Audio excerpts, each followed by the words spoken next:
Swaminithi Namine Nama Om Vishnu Padaya Krishna Prishtaya Bhutale Srimate Bhakti Vedanta Swaminithi Namine Namaste Saraswati Devi Gauravani Prajarine Nirvishesha Shanyavadi Paschatya Deshatarine Namaste Saraswati Devi Gauravani Prajarine Nirvishesha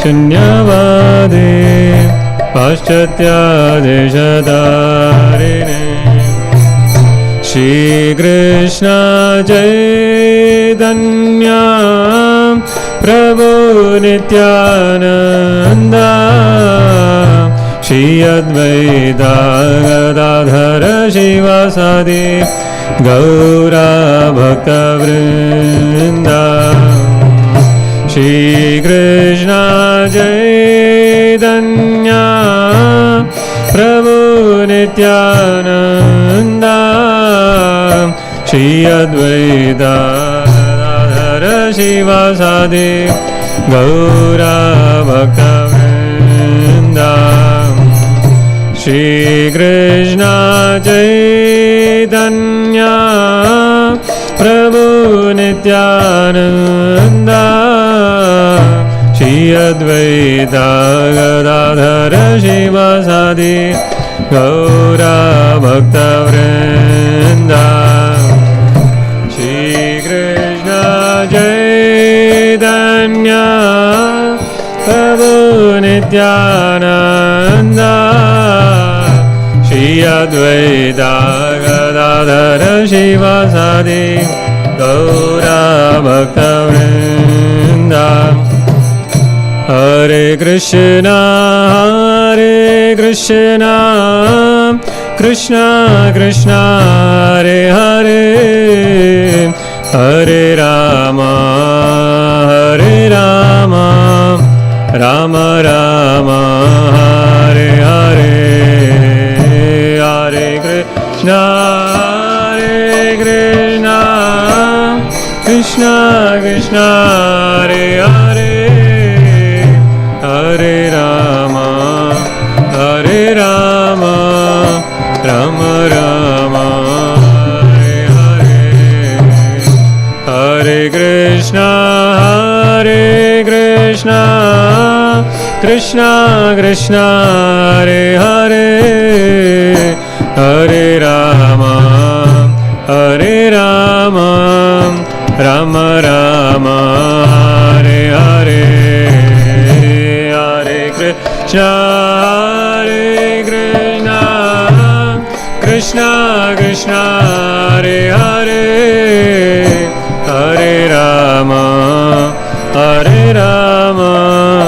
Rama Rama Hare Hare Hare Krishna Krishna Krishna Hare Hare Hare Rama Rama Rama Hare Hare Hare Krishna Krishna Hare Hare Hare Rama Rama Rama Hare Hare Hare Krishna Krishna Krishna Hare Hare Hare Rama Rama Rama Hare Hare Hare Krishna Krishna Krishna Hare Hare Rama, Hare Rama, Rama Rama, Hare Hare, Hare Krishna, Hare Krishna, Krishna Krishna, Hare Hare, Hare Rama, Hare Rama, Rama Rama, Hare Hare, Hare Krishna, Hare Krishna, Krishna Krishna, Hare Hare, Hare Rama, Hare Rama, Rama Rama, Hare Hare, Hare Krishna, Hare Krishna, Krishna Krishna, Hare Hare, Hare Rama, Hare Rama, Rama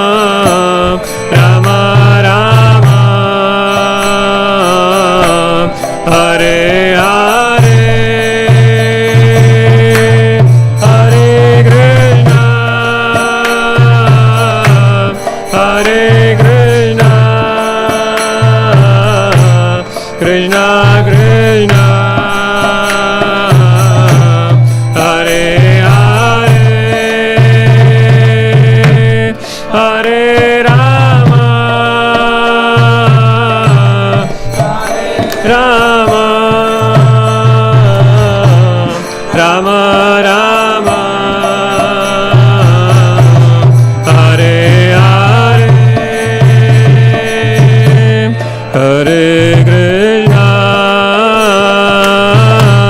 Hare Krishna, Krishna Krishna, Hare Hare, Hare Rama, Rama, Rama Rama, Hare Hare, Hare Krishna, Hare Krishna, Krishna Krishna, Hare Hare, Hare Rama, Hare Rama, Rama Rama, Hare Hare,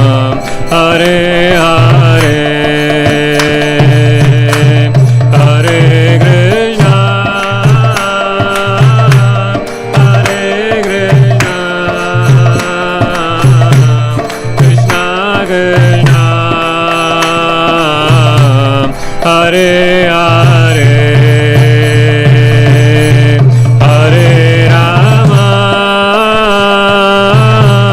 Hare Rama, Rama Rama, Hare Hare,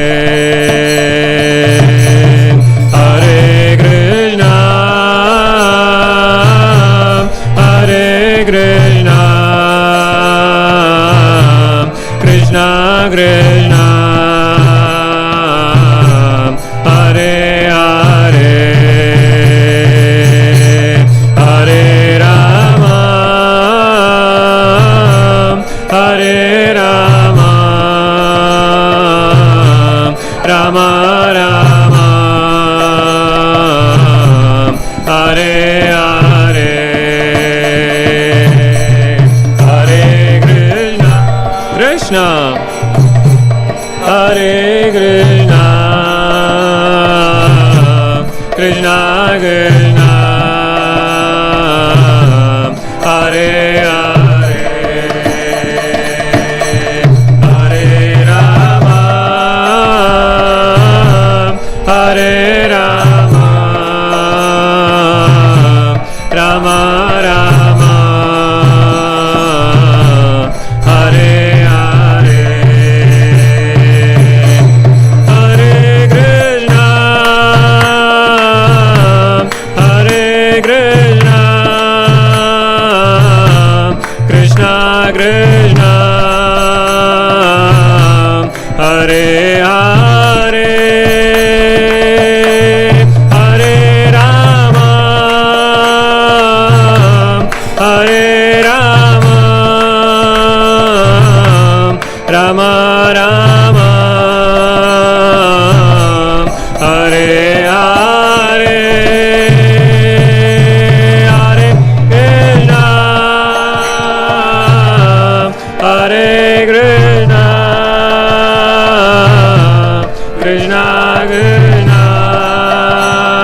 Hare Hare, Hare Rama, Hare Rama, Rama Rama, Hare Hare, Hare Krishna, Hare Krishna, Krishna Krishna, Hare Hare, Hare Rama, Hare Rama, Rama Rama, Hare Hare, Hare Krishna, Hare Krishna, Krishna Krishna, Hare Hare Rama, Hare Rama, Rama Rama, Hare Hare, Hare Krishna, Hare Krishna, Krishna Krishna, Hare Hare, Hare Rama, Hare Rama, Rama Rama, Hare Hare, Hare Krishna, Hare Krishna, Krishna Krishna, Hare Hare, Hare Rama, Hare Rama, Rama Rama, Hare Hare, Hare Krishna, Hare Krishna, Krishna Krishna, Hare Hare, Hare Rama, Hare Rama,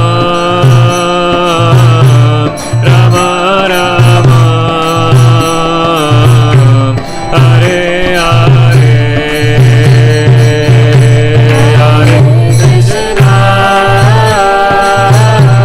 Hare Krishna, Krishna Krishna, Hare Hare, Hare Rama, Hare Rama, Rama Rama, Hare Hare, Hare Krishna, Hare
Krishna Krishna Hare Hare Hare Rama Rama Rama Hare Hare Hare Krishna Krishna Krishna Krishna Hare Hare Hare Rama Rama Rama Hare Hare Hare Krishna Krishna Krishna Hare Hare Hare Rama Rama Rama Hare Hare Hare Krishna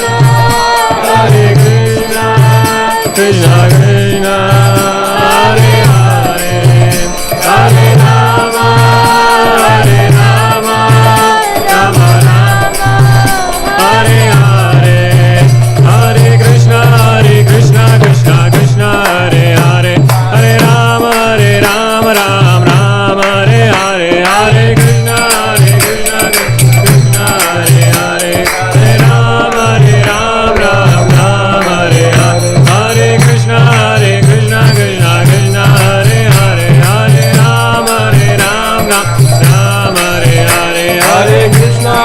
Krishna Krishna Hare Hare Hare Rama Rama Hare Hare Hare Krishna Krishna Hare Hare Hare Rama Rama Hare Hare Hare Krishna Krishna Hare Hare Hare Rama Rama Hare Hare Hare Krishna Krishna Hare Hare Hare Ram Ram Hare Hare Hare Krishna Krishna Hare Hare Hare Rama Rama Hare Hare Hare Krishna Krishna Hare Hare Hare Ram Ram Hare Hare Hare Krishna Hare Hare Hare Rama Ram Hare Hare Hare Krishna Krishna Hare Hare Hare Rama Ram Hare Hare Hare Krishna Krishna Hare Hare Hare Rama Rama Hare Hare Hare Krishna Krishna Hare Hare Hare Rama Rama Hare Hare Hare Krishna Krishna Hare Hare Hare Rama Rama Hare Hare Hare Krishna Krishna Hare Hare Hare Rama Rama Hare Hare Hare Krishna Krishna Hare Hare Hare Rama Rama Hare Hare Hare Krishna Krishna Hare Hare Hare Rama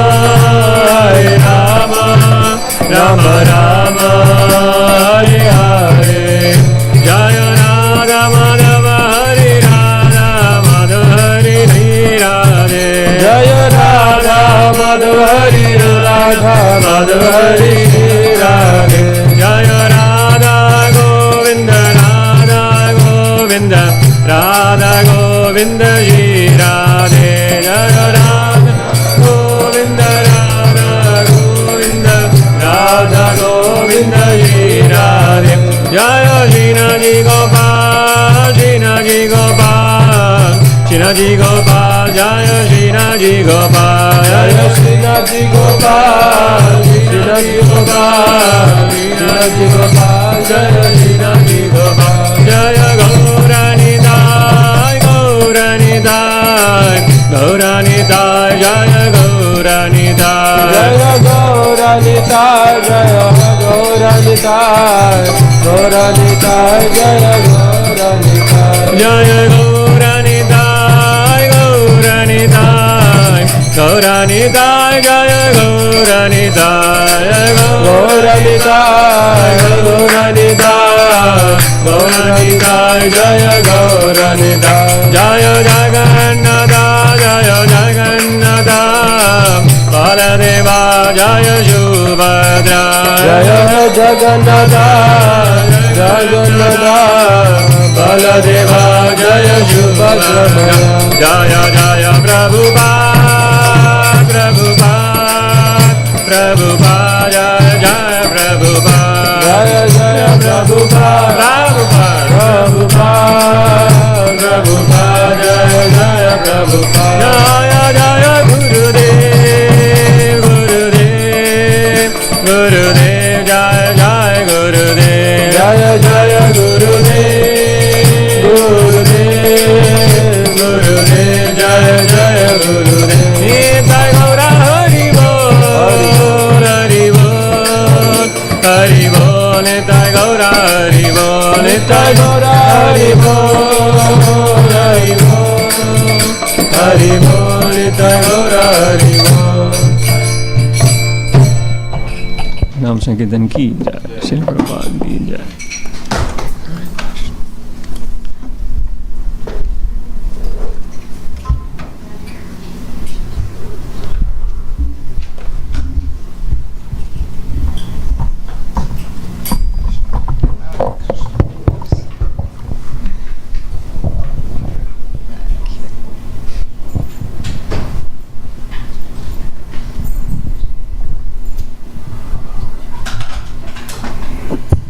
Hare Krishna. Can you make it maybe a little louder? It's not so much Hare Krishna. sound coming from my mic. Hare Krishna. Hare Krishna. My mic. Shall I go ahead and do the introduction? Yes. Okay. Hare Krishna, everyone. A big welcome to Her Grace Devaki Devi Dasi. I think most of you have been and met her. She was born in Germany and joined ISKCON in 1985 in Sydney, Australia, where she spent 4 years in the Brahmacharini ashram, building a strong foundation for devotional service. And she's a disciple of His Holiness Niranjana Swami, and she's a dedicated traveling preacher, sharing Krishna consciousness across India, Bangladesh, Europe, North America, and beyond, as we mentioned, Africa as part, and Australia and New Zealand yesterday. She has been deeply involved in outreach programs, especially in Bangladesh, organizing seminars and festivals, supporting projects in Bangladesh and Nepal, training leaders and fostering a culture of care. She also established the Institute of Spiritual Care in 2014, authorized 6 books. We have some of them here. And she continues to inspire everyone through Bhakti Sangam festivals and the Holy Name retreats. Please join me in giving her a warm welcome once again in Phoenix. Thank you so much. Hare Krishna. And today's topic is already on the board there. Prajalpa, it will destroy this movement. Thank you so much. Hare Krishna. Hare Krishna. Now I just would like to get a little bit more sound because I have a chronic voice problem and I need a bit more support for my voice. Or maybe I should, oh yeah, now we are getting there. Okay, thank you. Om Akyantimandasya Gyamanjalasalakaya Chakshunmilitam Jena Tasmai Shri Gurave Namaha Shri Chaitanya Manupistam Sthapitam Yena Bhutale Swayam Upakaramayam Nadati Swavadantikam Namam Vishnupadaka Shabhasa Bhutale Shrimate Bhaktivedanta Swami Nitya Namane Namaste Saraswati Neve Gauravani Pachayane Nivishesha Shunivari Pasatara Satarana Vanchakalpataruvasya kripa sindhuevacha Patittanam pavanebhyo Vaishnavebhyo namo namaha. Jai Shri Krishna Chaitanya Prabhu Nityananda Shri Advaita Gadadhara Srivasadi Gaur Bhaktavinda. Hare Krishna Krishna Krishna Hare Hare Hare Rama Rama Rama Hare Hare.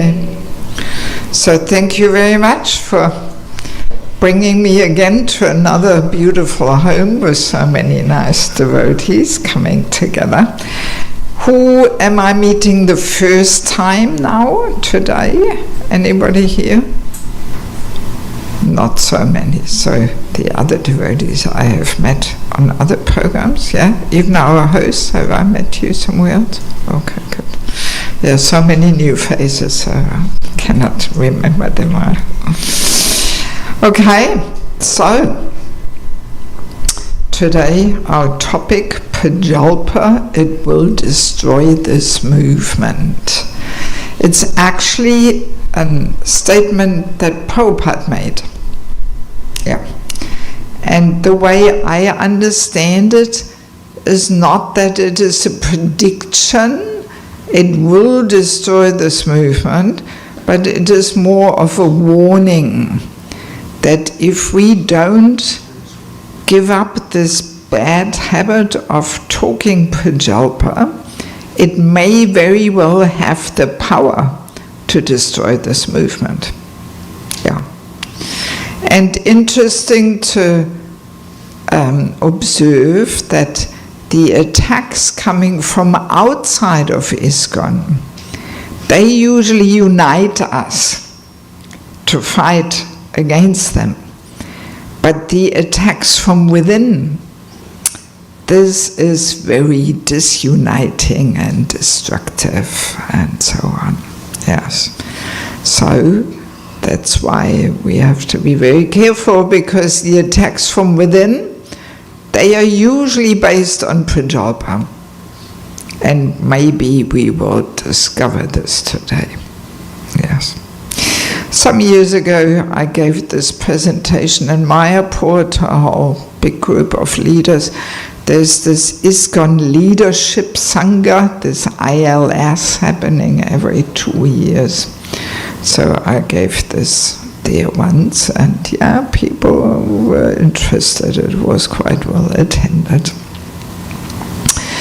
Yes. And of course, we have heard this also many times. I'm sure we all theoretically know that this Prajalpa is such a big obstruction, actually, in our development of bhakti. But yet, we don't realize how much of our daily talk falls into that category of Prajalpa. Yeah. So maybe tonight we will get some insights. And I usually like to discuss all these more subtle topics which we're usually not so mindful and conscious about, just to bring our attention to them and make us more mindful and conscious, and only then we can make some effort to do something about them. So let us begin with some Shastric references. Nectar of Instruction, verse 2, Adhyabhaya Sascha Prajalpa Niyamagraha. So there we have it, that this Prajalpa is so detrimental, and Rupa Goswami says that our devotional service is spoiled when we become too entangled in talking unnecessarily about mundane subject matters. Yes, that's basically Prajalpa. And of course we always think our talk is so necessary, but usually it's not. Yes. And then also Nectar of Instruction, verse number 1, we have Vachovigam Anasakhodavigam. So that also makes the point that the urges of the tongue have to be controlled. Tongue, belly, genitals are in one line. So it all starts with the tongue. And if you cannot control the tongue, then the other senses also go out of control. And as we all know, the tongue has two functions, to eat and to talk. And in both functions, we tend to overdo it a bit. Right? Very easily we overeat. And there Krishna also made some tricky little arrangement, namely that only after 20 minutes of finishing a meal, we actually realize how full we are. Just to make it a little more difficult to control the tongue. Because while we are eating, we think, oh yeah, I can eat more, I can eat more. And then 20 minutes after we finish, then we realize, oh my God, I ate too much. And no matter how much, no matter how healthy the food may be, if we eat too much, it actually develops toxins in the body, and we get sick. So the wrong eating is one of the main and foremost health problems, leads to health problems, main causes of health problems is eating wrong and eating too much. Yeah, I'm coming from medical background, so. Yes, so no matter how healthy the food may be, but if we eat too much, the body simply can't digest it, and therefore it leads to toxins, and that develops health problems. And a similar thing happens there on the subtle level, that when we talk unnecessarily about mundane subject matters, that creates toxins in the subtle body. And we can say that the holy name carries an echo called Vani. We may have had that experience after we chant, when one of our great sadhus visits, and we chant in a nice kirtan, and we can feel this nice warm feeling in the heart, and we feel like just going for a little walk and chanting another round or something. So that's the echo which the holy name carries, and even after finishing the chanting, this echo still works on our heart. So, and the quickest way to destroy this echo is by talking Prajalpa, because that immediately switches on the mundane mind. Immediately. Yeah. So that's why to be a little quieter sometimes, having a subtle fast, so for the gross body it's good to sometimes fast, just to give the system a bit of a break, and then to stop talking. A mauna vrata can be very helpful. I do conduct holy name retreats actually, and my very favorite one is the one in Ekachakra, which I conduct every year over Christmas. Who of you has been to Ekachakra? Oh my God. All of you haven't been to Ekachakra. Really, this is Nityananda's birthplace. We have to get Nityananda's mercy. So you have to come. No excuse. It's a very sweet and deep experience. I usually do it over Christmas. This year it will be 23rd to 27th of December. I booked already the whole ISKCON temple there in Ekachakra. And I arrange everything. All you have to do is be in time in Mayapur and register on my website. And I arrange a bus, taking a whole big bus load full of people out to Ekachakra. I arrange the accommodation, prasadam, everything. And it's a very sweet and deep experience. We stay there for 4 nights. And I take my audience on a whole journey, deepening our relationship with the Holy Name in Japa as well as in Kirtan. Because this chanting is a whole deep science. Tomorrow morning we will talk a tiny little, we get a little glimpse. Yeah, I mean, we can talk 3 full days about this at the retreat. So, and the second day on this Holy Name retreat in Ekachakra, we usually call it a Mauna Vrata day, where we don't want to talk privately.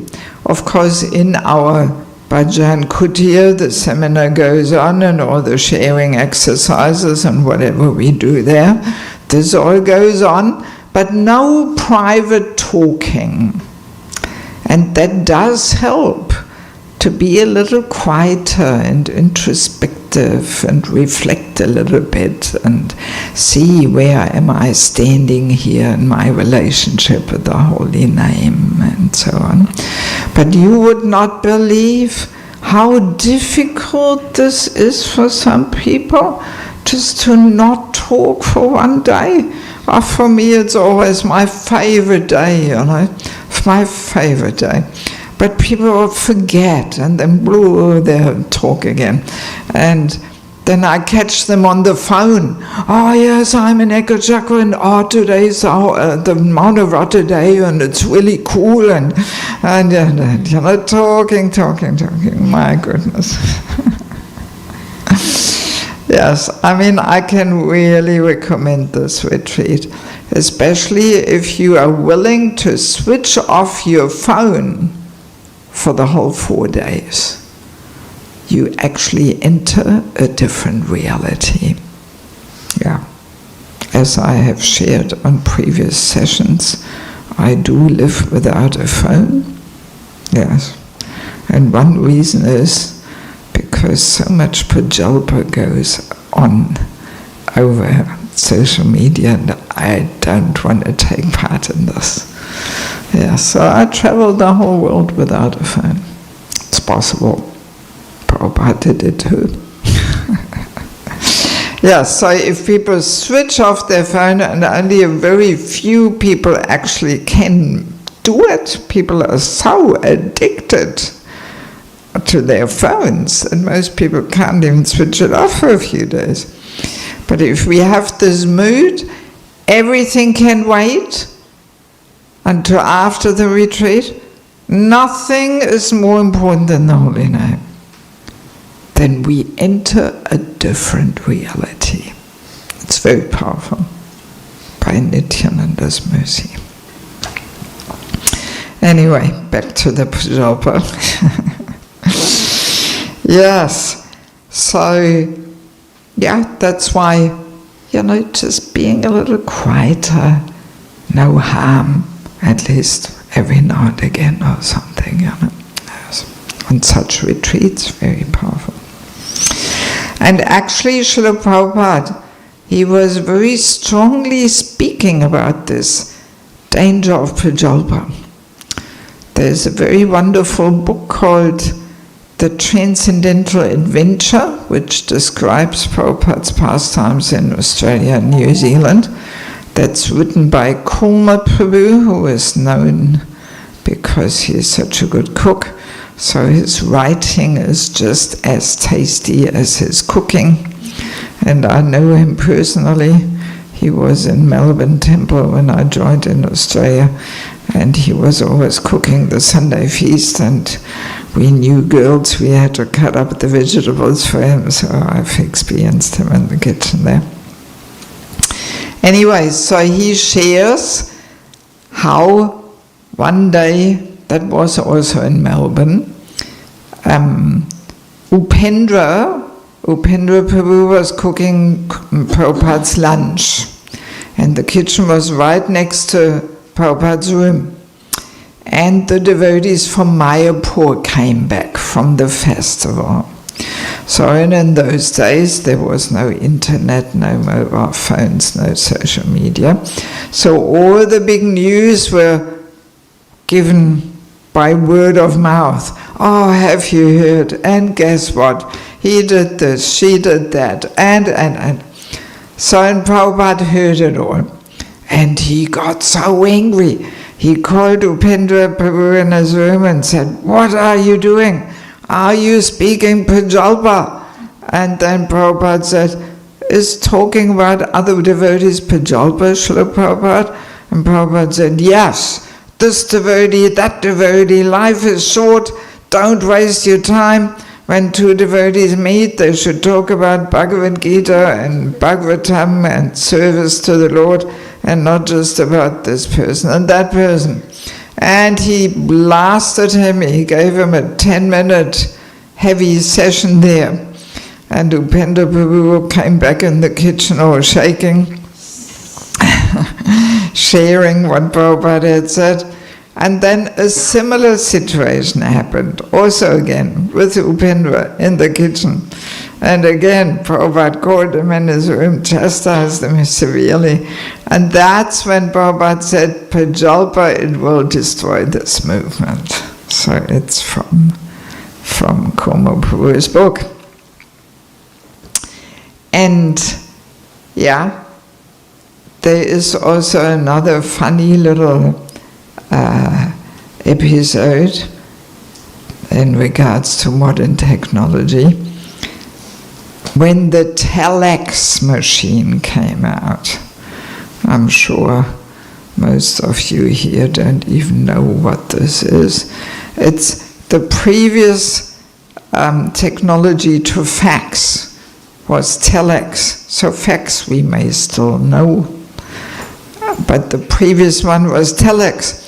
And as far as I know, it was the first technology where people could write something on one end and it instantly came out at the other end. So, and devotees somewhere in America, I can't remember which temple, they had purchased such a telex machine, and they were so excited to show Prabhupada how it works. And of course, Prabhupada was always interested in checking out the latest technology. After all, we can use it all for Krishna. So, and then one devotee said, "Oh, Prabhupada, look, this is how it works. And maybe every temple in the world should have a telex machine. And then we can really communicate immediately, instantly."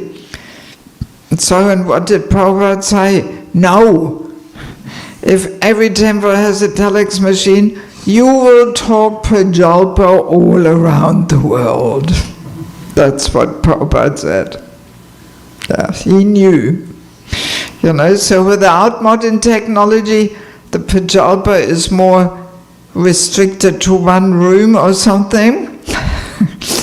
But with modern technology, it goes all around the world, So yeah, and I'm sometimes wondering what Prabhupada would say about WhatsApp and Facebook and all these things, So of course we all know they have some little good use too, but all these things have to be used with controlled sensors, and usually the bad part is actually bigger than the good part, but these modern things bring in, And then there's another funny little story. I think this was when Prabhupada was moving into his quarters in Juhu in Mumbai.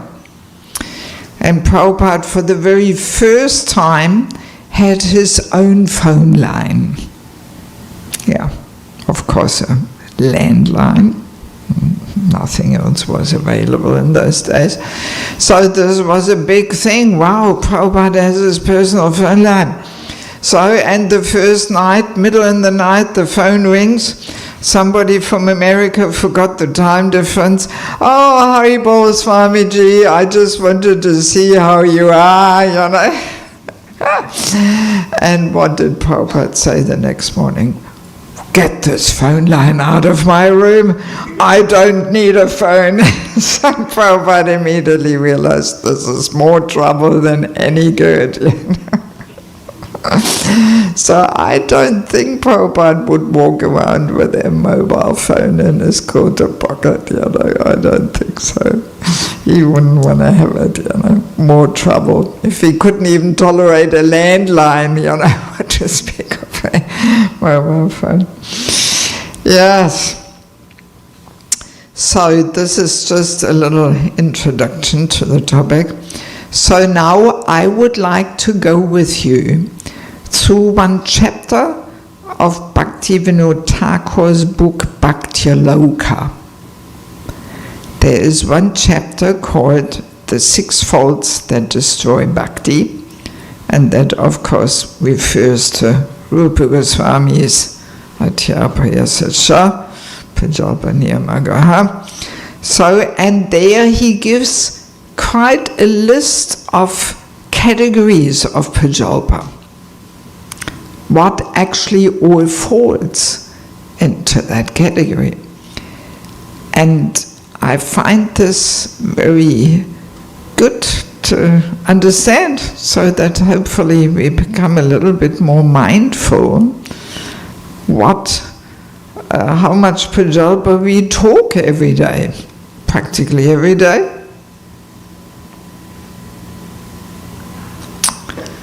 And one interesting thing is, we will discover that most kinds of Prajalpa have their roots in envy.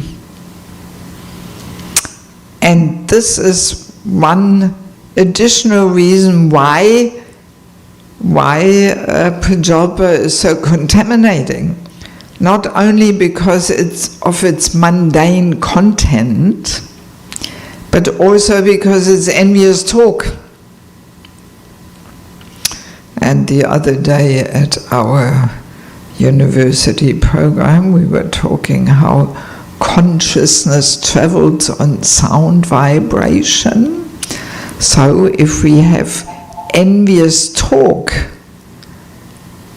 right, then this envy travels on the sound vibration, and the envy actually also additionally contaminates our heart. Yeah, so interesting to understand. Okay, so Bhaktivinoda Thakur starts his whole discussion by making the point that today people are more and more godless. Already at that time, people were becoming more and more godless, and therefore their talk is also godless, right? And that's basically Prajalpa, godless talk. Any kind of talk which is not really related to Krishna and service to Krishna. Yeah. So, and the very first kind, he says, is useless talk. And he puts in that category some mundane novels and stories, right, which have no deeper meaning in regards to serving Krishna. And also he puts in this category the newspaper. Of course, newspaper is also a little outdated. I don't think anybody reads the paper much anymore because we've got it all on internet. So, but yes, if we are too involved in studying up the world news, getting all into it and discussing it all and debating it, and this is also Prajalpa. Yeah. So of course something little we may have to know what's happening in the world, especially if we are in a leading position, or if we have some work where we have to know what's happening, or me as traveling preacher, I better read up on the news. Actually, I got stuck in Dubai. Yes, I was scheduled there to be there for Gopanim. I had never visited Dubai, and I thought, okay, Gopanim, let's go to Dubai, and the devotees had arranged all these programs all around the Emirates there. And then 2 days after my arrival, the blasting started. So it was, yeah. And yeah, I remember when I planned the trip, that was 3 or 4 months before. And I was looking at the map, and I was thinking, it is a bit close to Iran, because already then there was some little things happening, and so Super Soul was warning me, we're a little bit close there, but then I thought, it's all right. The leader said yes, come, so obviously it's safe, But yeah, so it was a bit of an adventure. So the German embassy recommended me to go to Oman, to Muscat. There's also a nice devotee congregation there. And then the German government actually flew me out. Yeah, they had arranged all these evacuation flights for stranded tourists.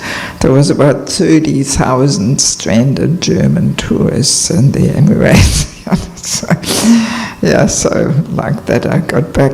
I was not so worried about my safety, but I didn't want to miss my flight to the US, because 10 days later I was scheduled to fly to Philadelphia from Frankfurt, so I had to get back to Germany not to miss that whole flight. So yeah, but thank God I managed. Yeah, anyway, so I'm just saying, sometimes for me it's good to know what's happening in the world, so at the moment I'm not really booking the flights and I want to wait how this whole thing ends up, Yeah, so sometimes we have to know a little bit. But it's actually enough just to read the headlines. Yeah, then we know what's happening, basically. We don't have to get all into it and compare what other websites say and this and that. No need.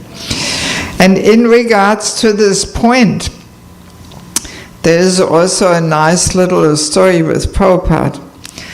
When he was flying with a group of disciples on the plane in those days, they were distributing magazines and newspapers on the plane. Maybe some of you remember. Now they don't do that anymore. And the devotees who flew with Prabhupada, they were reading the Time magazine, which is known to be a really good and critical, magazine. So and Prabhupada said, give me this Time magazine, let me have a look at it. And he was flicking through the pages, just looking at the headlines. Then he was giving it back to the devotees, and he said, actually devotees should not read this. And then he made a very profound statement. He said, it makes this world look so real. And that's exactly what it does. Yeah. Because in regards to reality, we can say there are 2 kinds of reality. There is this flickering, temporary dream world, which we think is the reality, but which Prabhupada calls the nonsensical stage performance. I really like that one. Nonsensical stage performance. That's really what life in the material world is. Every lifetime we can see as a performance on the stage. We're running around, we are so busy. One life in an Indian man's body, one life in a German woman's body, whatever it may be. And we run, so busy, so many important things to do. And then death comes and the curtain closes and the show is over. Right? Yeah. So that's one kind of reality, which is very flickering and short-lived. But then there is eternal reality, my relationship with Krishna. That's actual reality. That's the only reality we are allowed to keep at the moment of death. Everything else, finished. So, and we can actually say the process of Krishna consciousness is meant to transform our perception of reality. We always start off by thinking the nonsensical stage performance is reality. And as we establish our relationship with Krishna more deeply, we transform our perception of reality. And we realize this is the actual reality, my relationship with Krishna. That's the reality where Prabhupada was living in, completely. That was his reality. But at the same time, we also have to play the game and somehow function in this whole nonsensical stage performance. But we shouldn't take it in so much and think, oh, this is reality, because at the moment of death, it's all finished, So, and by reading, Time magazine or the world news, what this president does, and here they're electing somebody new, and there's this war, and here's that war, so then when we get absorbed in that, it makes this world look so real. That's exactly what it does. And that's why we want to strengthen our perception of actual reality and read the Bhagavatam and what's happening up there in the spiritual world. That's actual reality. So it's quite profound how Prabhupada expressed that. It makes this world look so real. So then the next kind of Prajalpa is arguments. When we simply quarrel and argue. Family life offers so much opportunity for this. Unlimited. And I always give this advice. Whenever your husband or your wife, goes off there and screams and makes some tantrum, okay, let them go in. Don't take part in it. Because arguing is not much fun if the other person doesn't take part. How long can you continue? After a while you had enough. Okay, other person is not reacting, not shooting back. Okay, what else is there to say? That's the best weapon actually, not to even counteract it. So it's a good way, but it requires to control the tongue. The false ego wants to say something and know better and that. So, but so it's good exercise to let go of the demands of the false ego and just simply not take part in it. So in this arguing, this tendency, that is already coming from envy actually, right? Because we want to establish that we know better and the other person is wrong, and we want to put the other person down like that. So, yes. So it's simply we are wasting the mind's strength by arguing. No need. Devotees should not participate in this. And then the next one is gossiping.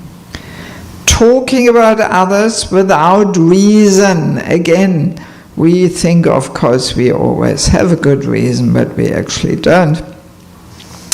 So, and especially when we discuss other people's faults or bad character, if we talk about good things, their nice qualities and their nice service, no problem. That's not Prajalpa, because that is uplifting. But if we talk bad about other people, have you heard, and this creates only negativity, actually. So again, comes from envy, right? Yes. See, in my situation, I'm only spending 1 week in each place.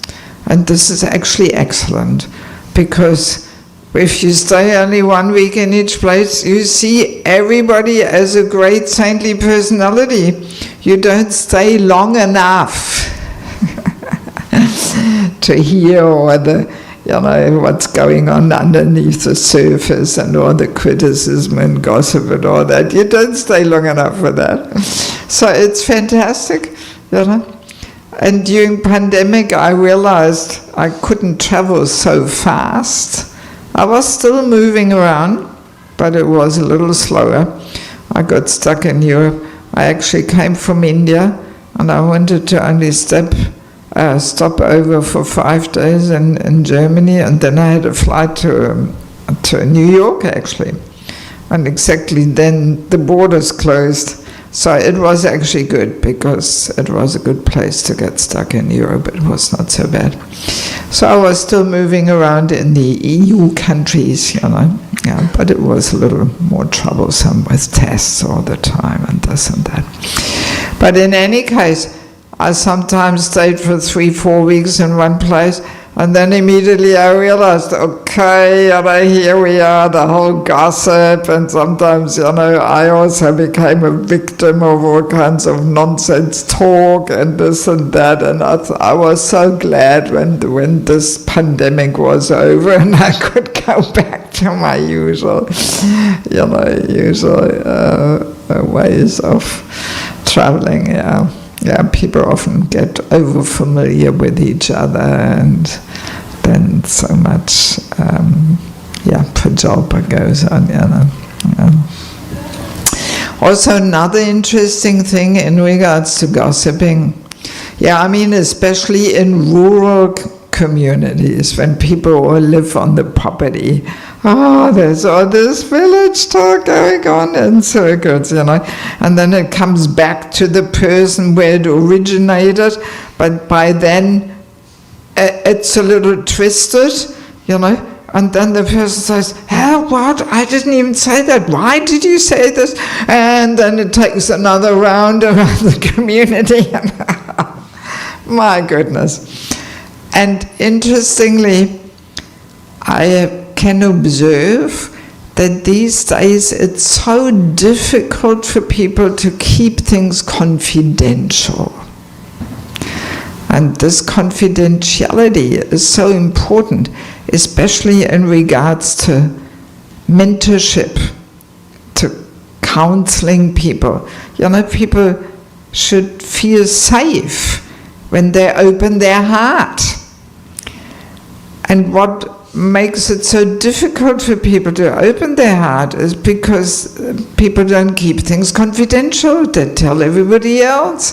That's why often people like to talk to a traveling preacher, because they know that person is gone next week, and they can more easily really share, because I don't know anybody here, and I'm not going to tell anybody. Yes, but this is such a unfortunate thing when we can't keep things confidential, what people share. So I tried to analyze, why is this? And it brought me again to our constant companion and troublemaker, the false ego. Because when somebody shares something very private, we like to use that to show off. Yeah, that's behind it. And then we say, did you hear? You don't know. Really? She didn't tell you? But she told me. And I'm going to be the special person who will tell you the big news. But don't tell anybody. It's confidential. And then that person does the same thing. Did you hear already? Really? He or she didn't tell you? Really? Really? You don't know? Well, I know. And I'm going to be the special person who tells you about it.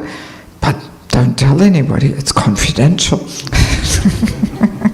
And like that it goes around, So whenever you catch yourself telling something which a person really shared with you privately, then please reflect, look into your heart, And if you're a little honest, you have to detect that there is this desire to show off that you know something which other people don't know, and how special you are because you know it and they don't know it.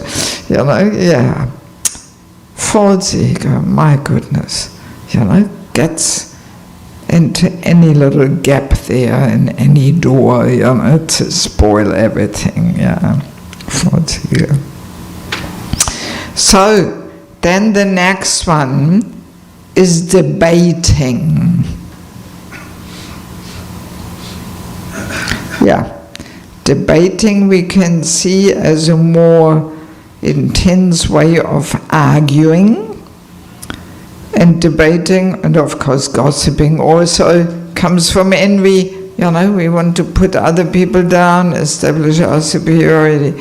This is in all of these forms of Prajalpa. And debating also, it's a whole false ego thing. When we debate, we actually don't have really that interest to understand the other person's situation and vision, but we just want to get our point across, and we think our point is the right one. And that's why they're so contaminating, because there's this whole false ego motivation behind it. And yeah, again, in the pandemic, I didn't even hear about these things because I live without a phone, so I don't have much presence there on social media. I have a Facebook page, but I'm hiding behind the Institute for Spiritual Culture. It's not in my name, but people see that it's me. But in any case, I'm not active. I don't look at other people's Facebook things. I only quickly check my site. Somebody else is managing it, and I simply check what's happening there, and that's it. So, but during pandemic, people told me how there was so much debating going on. You know, vaccination, yes, no, this, that. Was that here also in Phoenix? Yes. And in some communities, it really split the community in two parties, pro-vaccination, against vaccination. Both sides were thinking they have to save the world, and they were bombarding each other with all kinds of links and informations, and terrible. I mean, even a year after the whole pandemic finished, I met communities where the relationships were not repaired. So much offenses were done also towards senior devotees. Gurus were criticized for vaccination or not vaccination, and my goodness, you know? Yeah, very bad. And that's when I realized, yes, Prabhupada is so right. This Prajalpa, it will destroy this movement. That's when I really thought, yes, this is what's going on, you know? Yes. And I mean, you know, this whole thing, already now, who cares? Nobody talks about it anymore, this whole COVID thing, you know. But then it was such a hype, and everybody was so absorbed in it. Well, it's only a part of the nonsensical stage performance. At the moment of death, who cares? And already now, who cares? So, but at that time, we got so trapped in this whole thought process there, you know, and arguing and debating. And unfortunately, a little bit of a similar thing is happening with this war in Ukraine. Before the war started, I was very involved in Ukraine. Yeah, for over 20 years. I spent 2-3 months per year in Ukraine. So I know so many devotees. I know all these cities which are in the news, and oh my God. But anyway, you know, between the Russian and Ukrainian devotees, there's also this debating going on. So much offenses are made, and who is right, who is wrong there with the war, and yeah, so very, very destructive. I remember a couple of years ago I visited Moldova. I don't know if you know this country. It's a tiny little country there next to Ukraine, bordering on Ukraine. So for them the war is a little closer. And we're having a similar discussion, and I spent a bit more time talking about this war topic, how this should not be discussed. And what happened? As soon as we had the session finished, one bhakta came up to me, and Mataji, what are you thinking about the war? And I said, hey, we just talked about it, that we should not discuss this topic. But people get so caught up in it. Yes. So then another category of Prajalpa is fault finding. Oh, we are all very good at that, finding faults in other people. We talked about it when we discussed the topic of envy, right? Yeah, and again, it is coming from envy because we try to put other people down, minimize their importance by finding some fault and to establish our superior position.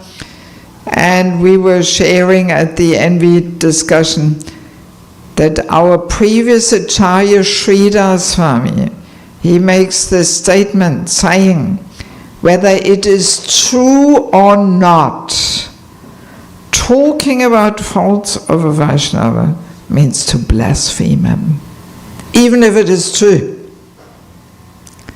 And that is one point which we often overlook. And we think, well, it's true that this person has this and that fault, so why can't I say the truth? After all, freedom of speech, modern America, what's wrong with that? Yes. We can take a simple example. Let's imagine a traveling preacher visits, gives a class. A friend of ours says, oh, that was a nice class, wasn't it? And we say, yeah, it's all right, but... And we find something. Wasn't so shastric. He didn't quote so many verses.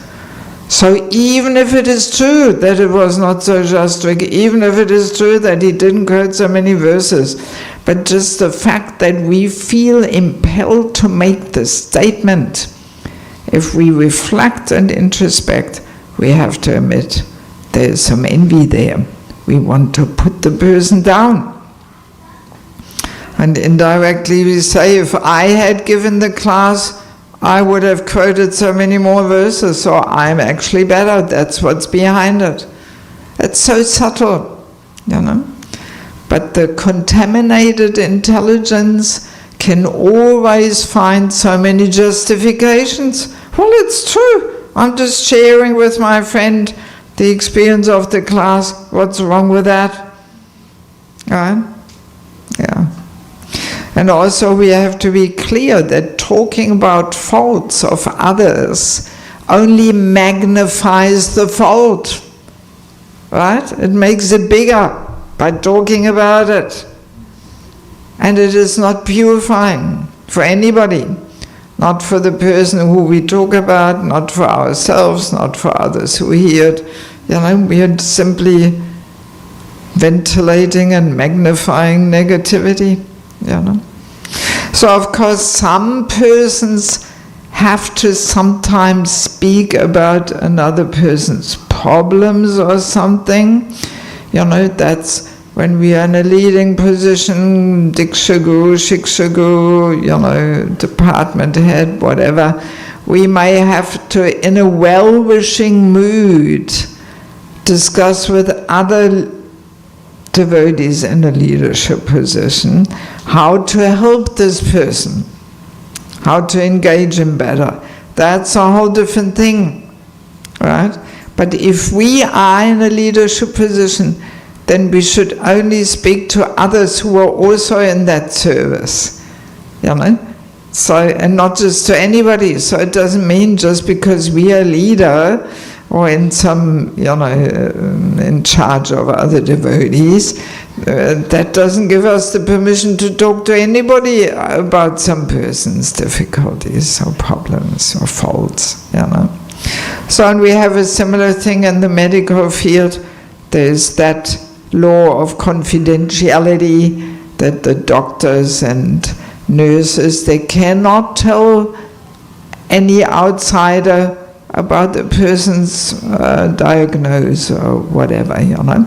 But of course amongst themselves, of course they have to discuss the person's problem, of course, you know. So same thing here, Prabhupada was always saying, ISKCON is like a hospital, so we're all diseased here. So same thing there. You know, we don't talk about other people's issues and faults, but amongst the leaders and caregivers, you know, we may have to sometimes discuss in a well-wishing mood, you know. Then another one is speaking falsehoods, fake news, creating rumors. Out there in the material world, it seems to be the main engagement of some people, you know, creating all these fake pictures and videos just to stir things up and create confrontations and problems and putting somebody down and reducing their influence or whatever. So, yeah, obviously also coming from envy. And this is sometimes also entering our communities, that we create some rumors and talk about somebody, you know, which has no foundation, and we are somehow making it up and speculating, and, you know, just because we are envious or something, you know. So it creates a lot of conflicts, misunderstandings, and should not be done. And then another one is to blaspheme devotees. Well, we mentioned that already. That is actually the first offense in chanting the holy name, to blaspheme devotees who have dedicated their lives to propagating the holy name of the Lord. And sometimes, I tell you frankly, sometimes I'm surprised. You know, I'm wondering, aren't devotees afraid of committing Vaishnava aparad?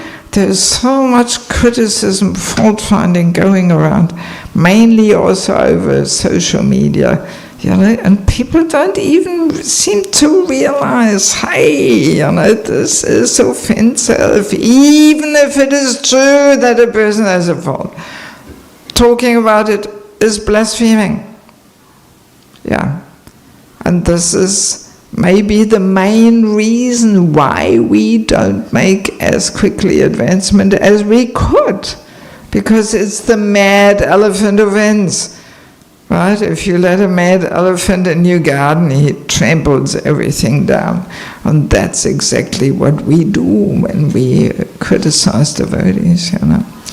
And often also this debating goes on over social media, that somebody makes some statement, maybe about us or some certain situation, and so many people read it, and then we think, well, I have to say something, right? Otherwise everybody thinks this is true. If I'm quiet, everybody thinks this is true. So I have to make some point here. So then we say something, and then people pull it all out of proportion and distort it, make a weapon out of it, boom, shoot it back. And then again, what to do? If I'm quiet, everybody thinks it's true, you know? And like that it goes on and on and on. There's no end to it. Doesn't matter what we say. It goes on and on and on. So have you ever been in that situation? Yes? Some are nodding.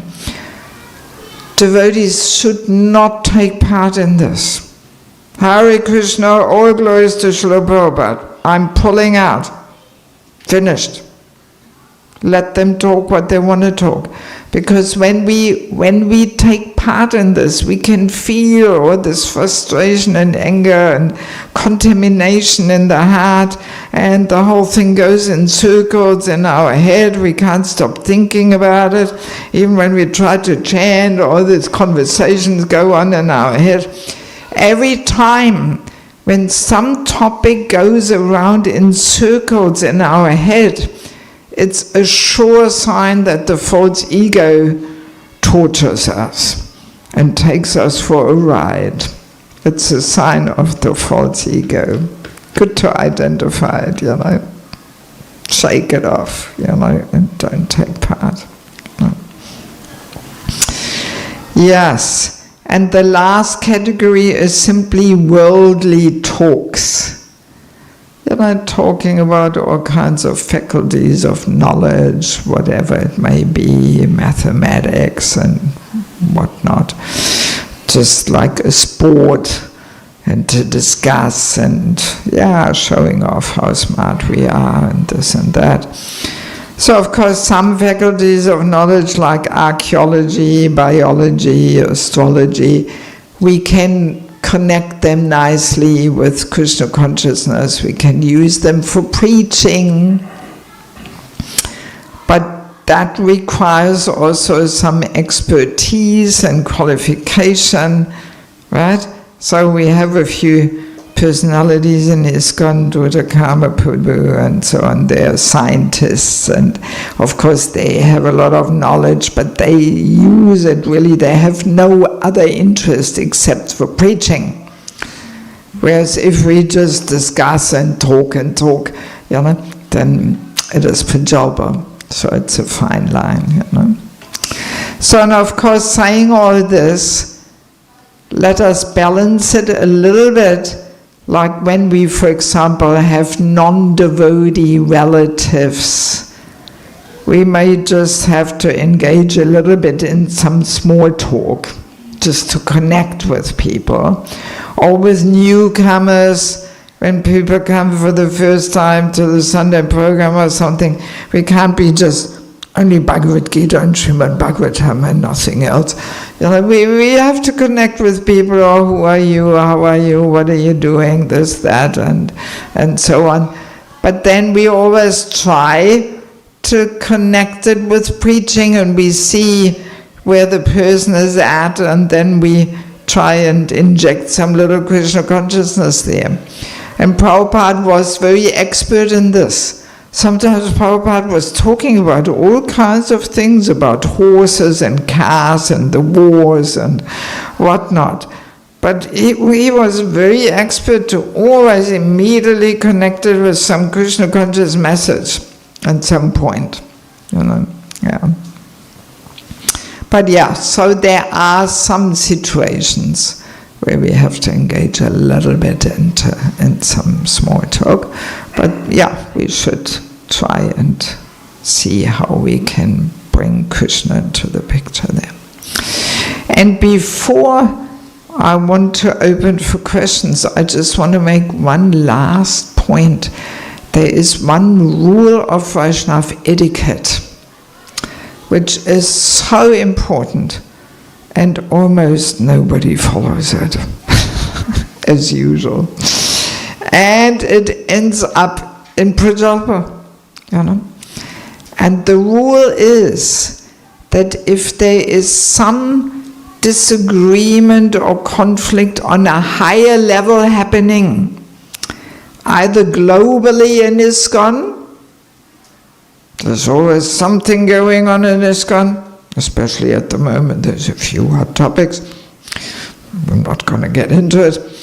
So either on a global level or on a local level in our community, if there's something happening on higher levels, we should not get involved. We should not discuss. We should not take sides. We should not pass judgments. If we do, we guaranteed commit offense, because we don't have the total picture of what's happening up there. We don't know. It's above our head. And if we pass judgments, guaranteed we commit Vaishnava aparadh. Yes, yes, guaranteed. Yeah. Yeah, and some of these current problems and issues, they have the power to destroy this movement. I'm sure we're all aware of it, you know. I, for myself, keep completely out of them. People try to pull me in, you know, as a preacher and all that, but I keep out of it. I'm just glad that I don't have to worry about these things, and it's not my service to work them out, and it doesn't affect my service. I'm just sticking to my service and my circle of influence, right? So what I think doesn't matter, doesn't make any difference, you know. But I don't worry about it. And often these topics actually don't really affect the cultivation of bhakti. That's another interesting thing, you know, all kinds of managerial issues. Bhakti is not dependent on these external circumstances. Holy name is always there, Bhagavatam is always there, the deities are always there, Prabhupada is always there, you know. So if we can just stop, you know, discussing and criticizing and passing judgments and all that, you know, then the world would be the world of ISKCON would be more harmonious and peaceful and united. But because we don't follow this Vaishnava etiquette, you know, then yes, and Vaishnava etiquette is really our saving grace, you know, it protects us from committing offenses. Yes, yes. So yeah, it's an important thing to understand this.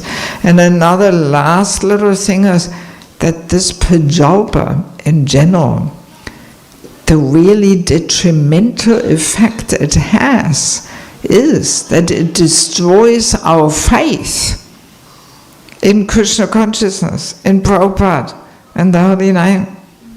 Yes, that's what it does. That's why we have to keep away from this Prajalpa and protect and nourish our faith, because faith is so important.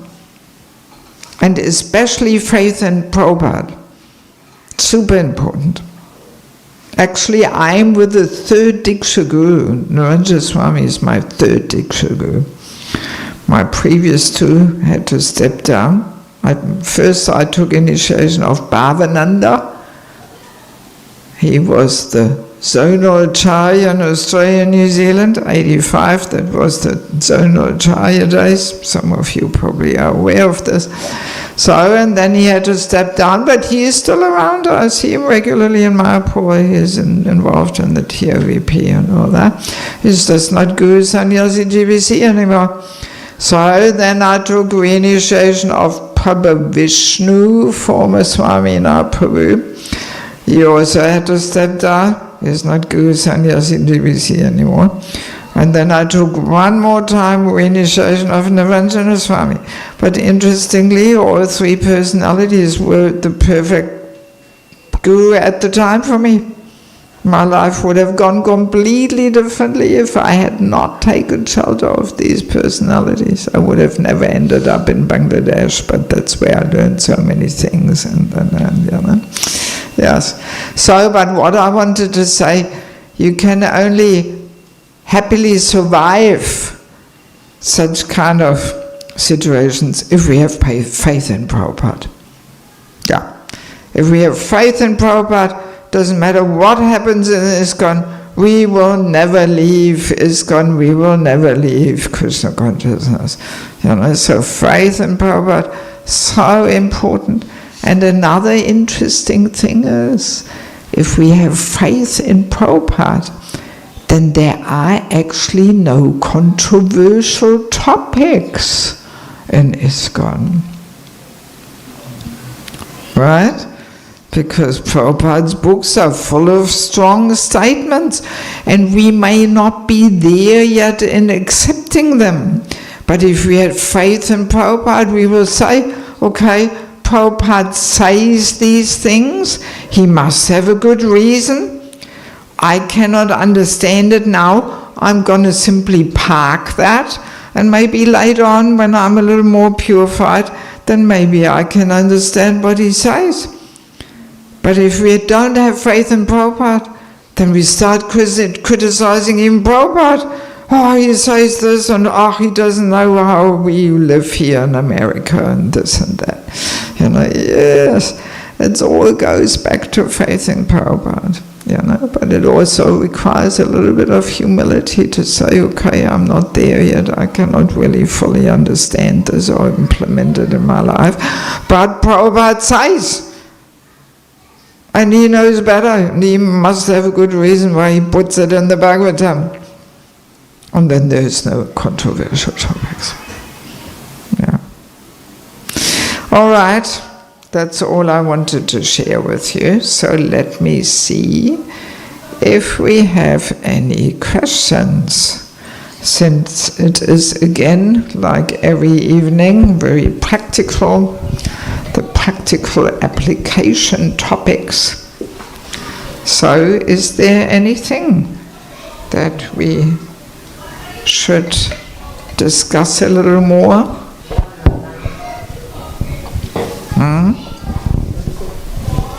Hare Krishna, Mataji. Thank you so much for your wonderful sharing on Prajalpa. So I was trying to kind of correlate what you mentioned yesterday and today. Like you mentioned about our over familiarity, and then also I was just thinking about the fact that as devotees we try to associate with devotees like more closely, and because of that we also come to know what's going on in their life and more opportunities for like sharing or commenting or Prajalpa.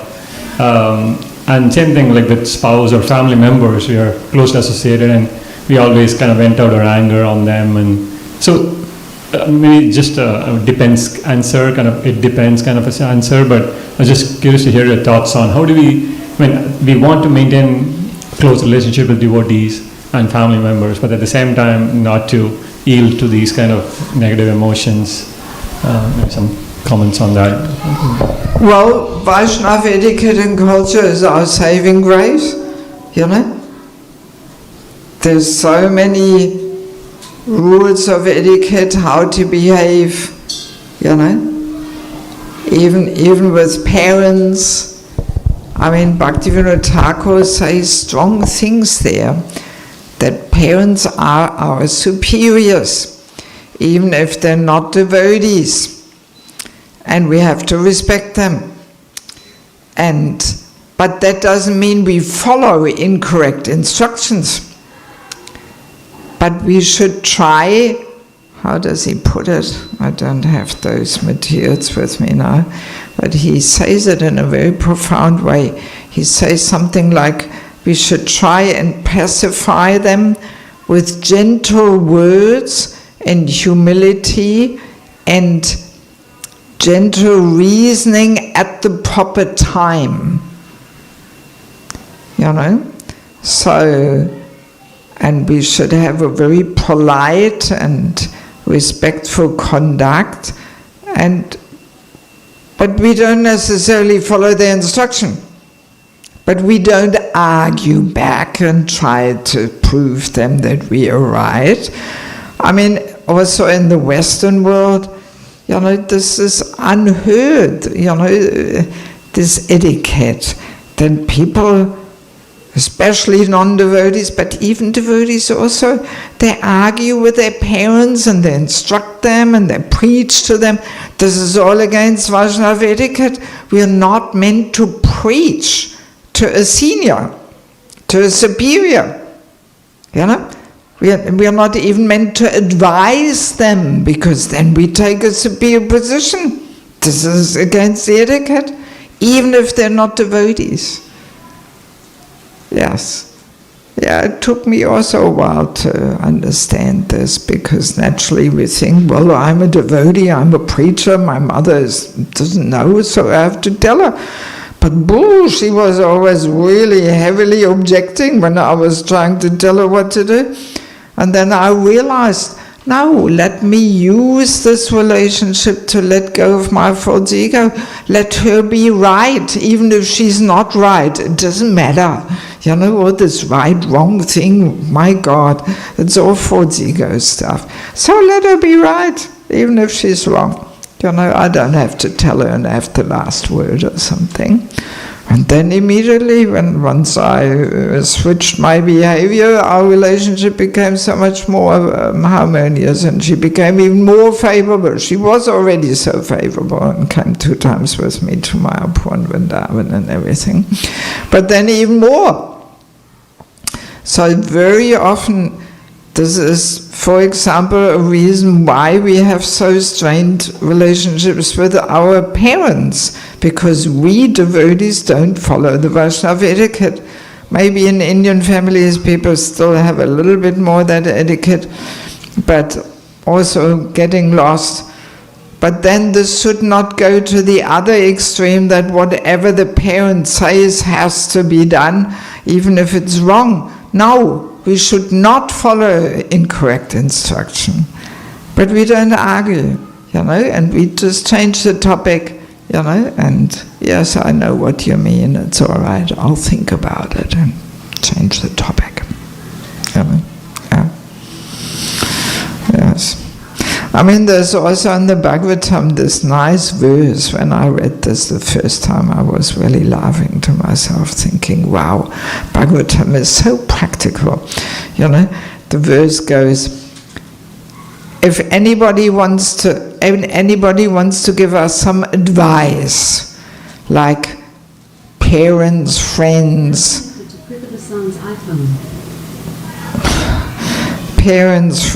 neighbors, whoever, we say, yes, yes, that is all right.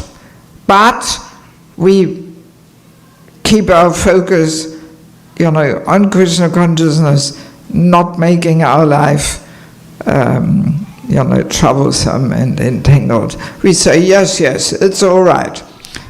But we keep clearly the focus on our Krishna consciousness. You know, it's so practical, because how often are we in this situation where somebody tries to give us advice and tell us what to do, which is not coming from a Krishna conscious person, you know? So rather than arguing, we say, yes, yes, that's all right, but we stick to our way of, you know, Krishna conscious way of dealing with things, you know.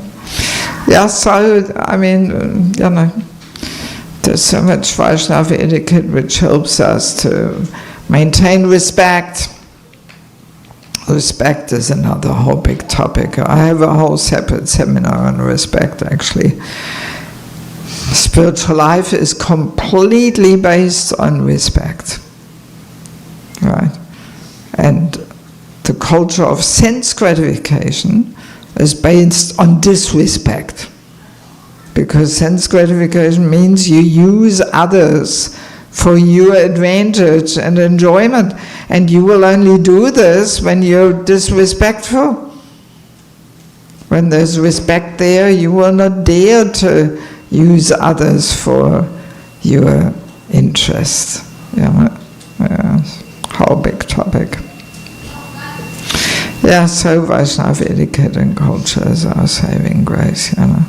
And yeah, especially in married life, there's a lot of over-familiarity easily coming in, and then over-familiarity means we lose respect. And we say all kinds of things to each other which we would never say to anybody else, but this is my husband, this is my wife. So yeah, respect. What else? Yes.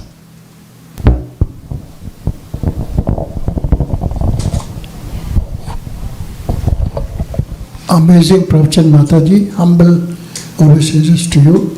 Please update your preaching activity in Bangladesh after this election and all. Is it favorable or it is totally kaput? No, Bangladesh, my God. We only had a couple of years of a few things happening, but no, government had a new election, new government is there, and yeah, things are peaceful. Even last year, before the elections, they had a big Rath Yatra again, the biggest Rath Yatra outside India in Bangladesh, with 3 huge carts going down the main street of Dhaka.